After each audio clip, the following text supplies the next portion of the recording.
One of the most mid-range qualities of the first Moto G was the 5 megapixel main camera. It was mediocre at best. Thankfully, things do get noticeably better with the new Moto G. There's now an 8 megapixel sensor with LED flash and a 2 megapixel front-facing camera, which surprisingly is one of the better selfie shooters we have used on a smartphone at any price. It doesn't take very long to realize there's a big improvement in overall image quality. You obviously won't get Galaxy S5 or One M8 quality images here, and it struggles in low light, but in the right conditions it delivers pleasing results. That's helped by a pretty simple camera app.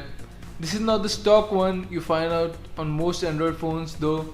Menus are hidden away to give you a full uninterrupted view of the scenery. All you have is the video camera button and switch camera modes. To take a picture, you can press down on the screen or use the volume rocker, and the shutter response is fast. Swiping up and down on the screen will adjust the 4x digital zoom, and if you hold down on the screen, you can snap multiple images. When you swipe from left of the screen, you'll find the settings and the modes dial you can swipe up and down through. There is an HDR mode to capture brighter images and high contrast shots, and there is even an automatic HDR mode, something you see on more expensive phones.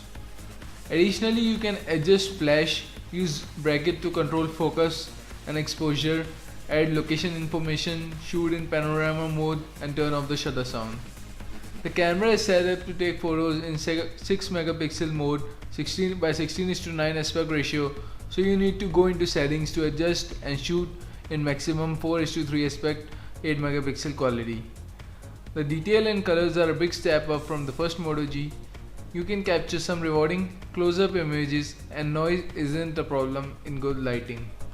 There is an HDR mode like the original to enhance landscape images where there is more shadowy detail. It does a very good job of battling darker elements in the scenery. The buildings in the background are much brighter, there's a greater level of detail, and colors are more vibrant. We have seen far more expensive phones that have worse HDR modes, and the addition of an auto HDR mode is really helpful.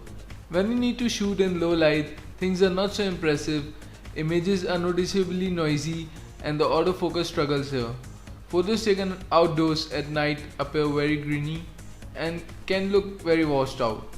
Moving indoors, things improve slightly, but this is where some form of image stabilization would really help matters. There's very little in the way of manual controls, so there is not much meddling you can do with the settings to improve image quality. For an 8 megapixel camera though, this is one of the better ones we have used and is a step in the right direction of Motorola. For video shooting, you can still record at maximum of 720p HD, which is beginning to become the norm for a phone at this price. Again, features are kept to a minimum here. You can take stills at the same time, and there's now a new slow motion mode when you want to have some more fun.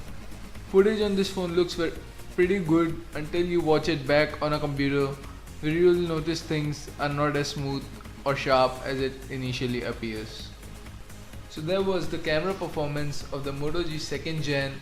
Hope you enjoyed it. If you do, thumbs up the video, and also you can subscribe down below, and I'll see you guys in the next video. Peace.